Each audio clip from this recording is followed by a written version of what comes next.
ಪ್ರಧಾನಮಂತ್ರಿಗಳಾದಂಥ ಸನ್ಮಾನ್ಯ ನರೇಂದ್ರ ಮೋದಿ ಅವರಿಗೆ ಬೆಂಗಳೂರಿನ ಪರವಾಗಿ ಅವರಿಗೆ ಸನ್ಮಾನವನ್ನು ಮಾಡ್ತಾ ಇದ್ದೀನಿ. ಸನ್ಮಾನ್ಯ ಅನಂತಕುಮಾರ್ ಅವರು, ಯಡಿಯೂರಪ್ಪನವರು ರಾಜ್ಯ ಅಧ್ಯಕ್ಷರು,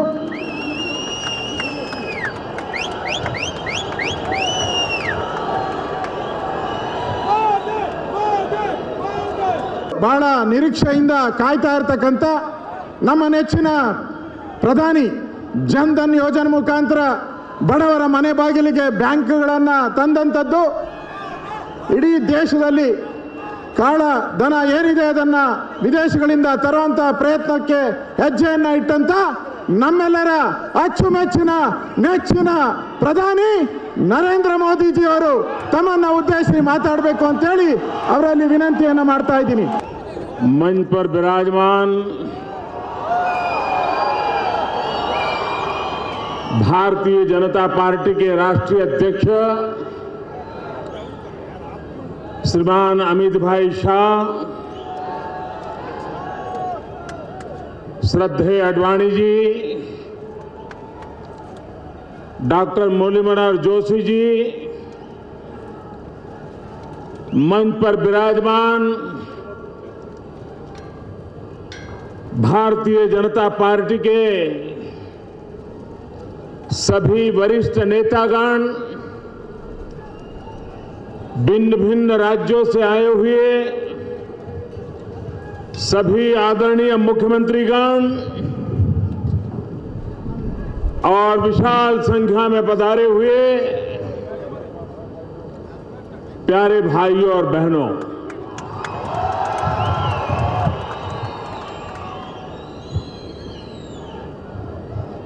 लग रहा है मौसम बदल रहा है।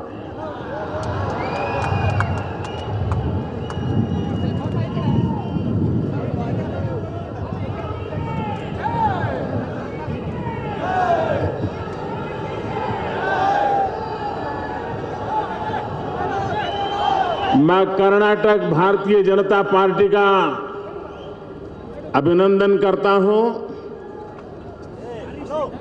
कि यहां की इकाई ने राष्ट्रीय कार्य समिति की योजना की भव्य स्वागत किया, उत्तम व्यवस्थाएं की और आज कर्नाटक के नागरिकों के साथ बातचीत करने का अवसर भी मिल गया। प्रधानमंत्री बनने के बाद मैं पहले भी कर्नाटक में आया हूं। आज फिर एक बार मुझे आपके बीच आने का अवसर मिला है।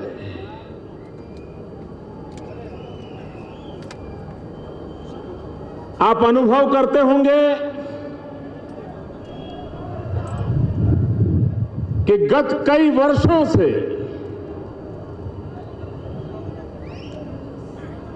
एक निराशा का माहौल था, आशंकाओं का माहौल था। अखबार खोलो, टीवी चालू करो, हर दिन एक नए भ्रष्टाचार की घटना की खबर आया करती थी, एक नए कांड की खबर आया करती थी। देश का नौजवान अपने भविष्य के संबंध में आशंकित हो गया था। सारे विश्व ने भारत के प्रति अपना नजरिया बदल दिया था, मुंह मोड़ लिया था और ऐसा लग रहा था कि अब भारत अपना भविष्य बनाने की ताकत खो चुका है, दिशा से भटक चुका है। पता नहीं अब भारत बचेगा कि नहीं बचेगा। इस प्रकार का माहौल पूरे एक दशक तक विश्व भर के मन पर छाया हुआ था। और ऐसे समय देश की जनता ने भारतीय जनता पार्टी पर भरोसा किया। 30 साल के बाद पहली बार पूर्ण बहुमत के साथ दिल्ली में भारतीय जनता पार्टी को सेवा करने का सौभाग्य दिया है। मैं देशवासियों को विश्वास दिलाता हूं, जिस आशा और अपेक्षा के साथ आपने हमारी टीम को सेवा करने का अवसर दिया है,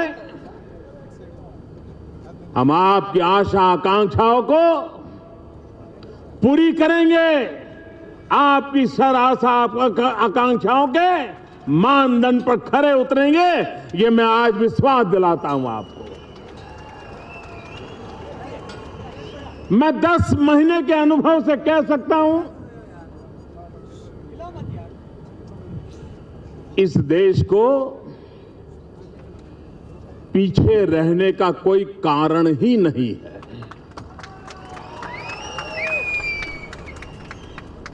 ऐसा कोई कारण नहीं है कि हम पिछड़ जाएं।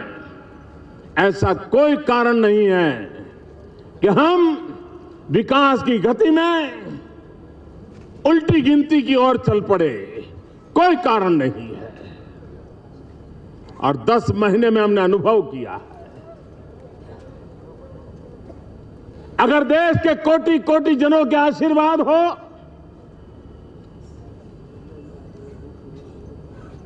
नियत साफ हो, तो निर्णय भी सही होते हैं और नतीजे भी सही होते हैं। भाइयों बहनों, जब दिल्ली में हम सरकार चला रहे हैं तो हम पर आरोप क्या हो रहा है, हमारी आलोचना क्या हो रही है? हमारी आलोचना एक ही हो रही है, उछल उछल करके यही बताया जाता है, ये तो हमारे जमाने से था, ये तो पहले हमने भी सोचा था, ये तो पहले हमने भी किया था। भाइयों बहनों, हो सकता है कुछ बातों में नीति समान दिखती हो, लेकिन कभी कभी नीति से ज्यादा ताकतवर नियत होती है। और हमारी नियत, आपकी नीतियां क्या रही क्या नहीं, लेकिन आपकी नियत ठीक नहीं थी, हमारी नियत ठीक है और उसके कारण हम विकास के दौर पे आगे निकले हैं। और इसलिए मैं कह रहा हूं, और इसलिए मेरे भाइयों बहनों मैं कहना चाहता हूं, आपको हैरानी होगी, मैं जब मेरे पास फाइलें आती हैं तो मैं देखता हूं 2007 में कोई प्रोजेक्ट का प्रपोजल हुआ है, 2014 तक लटकता पड़ा है। 2011 का प्रपोजल है, 2014 तक लटकता पड़ा है। मैं हैरान हूं, ये लोग करते क्या थे? भाइयों बहनों, ऐसे सैकड़ों प्रकल्प जो 2-2, 5-5, 7-7 साल से लटके पड़े थे, एक के बाद एक उसके फैसले कर लिए, निर्णय करने की हिम्मत जुटाई, गलत होगा तो उसको ठीक करने की दिशा दी, और ठीक था तो आगे बढ़ने की दिशा दी। और आज हिंदुस्तान हर दिशा में आगे बढ़ने के लिए तेज गति से चल पड़ा।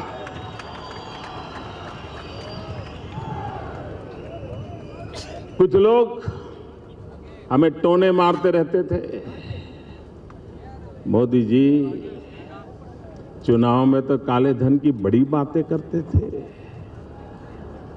कहां है काला धन? काला धन कब आएगा? काला धन आएगा कि नहीं आएगा? ऐसा झूठ चलाया, ऐसा झूठ चलाया भाइयों बहनों, क्योंकि उन्हें मालूम था वो इतना चीखना चाहते थे, इतना चिल्लाना चाहते थे कि सत्य की आवाज दब जाए, लेकिन सत्य की आवाज कभी दबती नहीं है। समय आने पर वो अपनी पूरी ताकत के साथ मुखर हो जाती है। और आपने देखा होगा, सरकार बनने के बाद पहली कैबिनेट मीटिंग में क्या निर्णय किया? 3 साल से दिल्ली में बैठी सरकार सुप्रीम कोर्ट के कहने के बावजूद भी काले धन के संबंध में निर्णय करने को तैयार नहीं थी, एसआईटी बनाने को तैयार नहीं थी। हमने आते ही पहली कैबिनेट के अंदर एसआईटी बनाने का निर्णय कर लिया और एसआईटी ने काम शुरू कर दिया। सुप्रीम कोर्ट में लगातार एसआईटी अपना रिपोर्ट दे रही है, कानूनी कार्रवाई चल रही है। हम विश्व के देशों के पास गए, G20 समिट में गए। विश्व के कई नेता ऐसे थे जिनका चेहरा पहली बार देखने का अवसर आया था। मैं नया था, लेकिन मुझे पता था मोदी भले नया हो, अनुभव कम हो, लेकिन देश चिर पुरातन है। 125 करोड़ देशवासियों की ताकत है।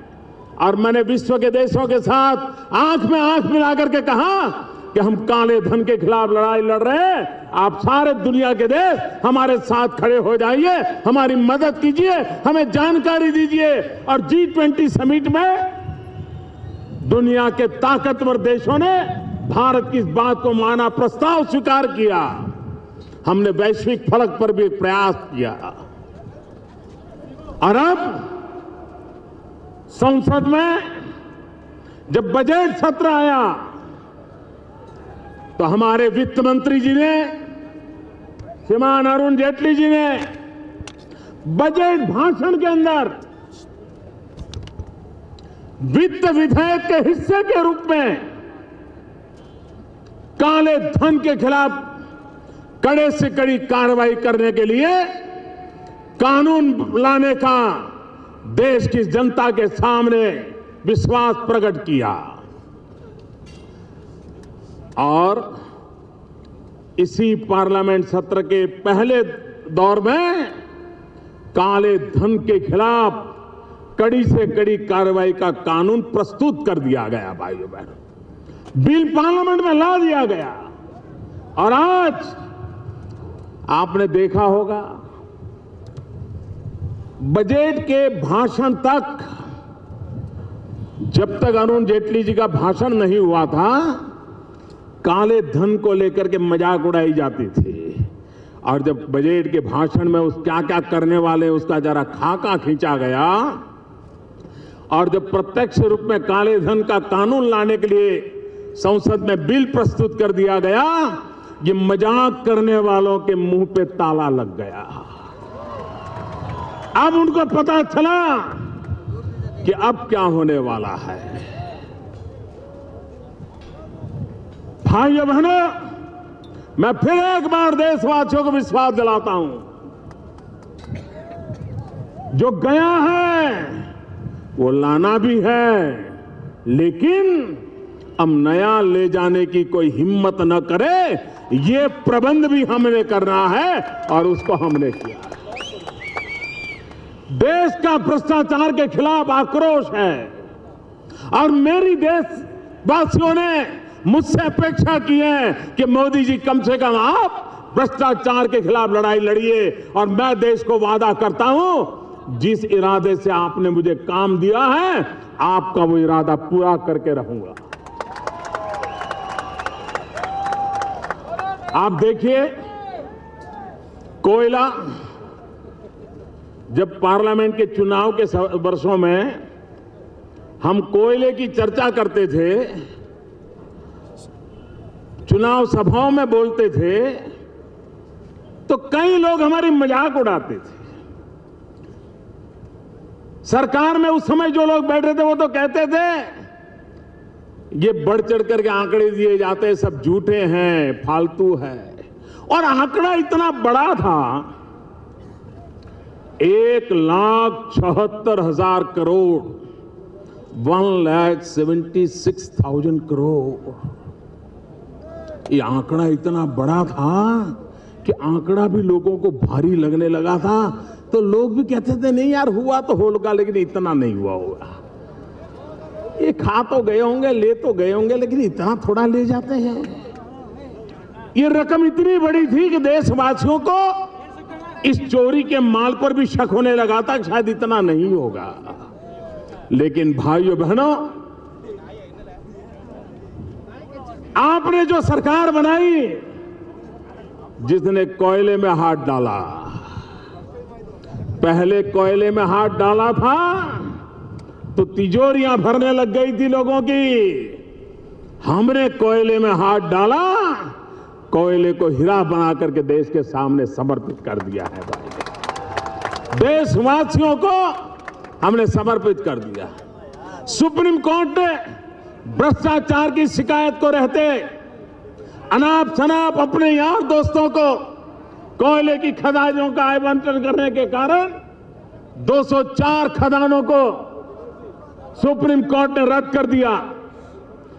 हमारी सरकार नहीं थी, सितंबर में अचानक एक निर्णय आया और हालत ऐसी थी कि 31 मार्च के पहले हम एक के बाद एक फैसले न करते तो देश के बिजली के कारखाने बंद हो जाते, देश अंधेरे में डूब जाता, 1 किलोग्राम कोयला मिलना मुश्किल हो जाता। यह परिस्थिति पैदा हो गई, उनके पाप के कारण पैदा हुई। लेकिन हम हिम्मत नहीं हारे। कठिनाई थी, कोयले में हाथ लगाना मतलब बेआबरू होना निश्चित था, लेकिन नीयत साफ थी मेरे भाइयों बहनों, नीयत साफ थी। हमने हिम्मत की, कोयले में हाथ लगाया।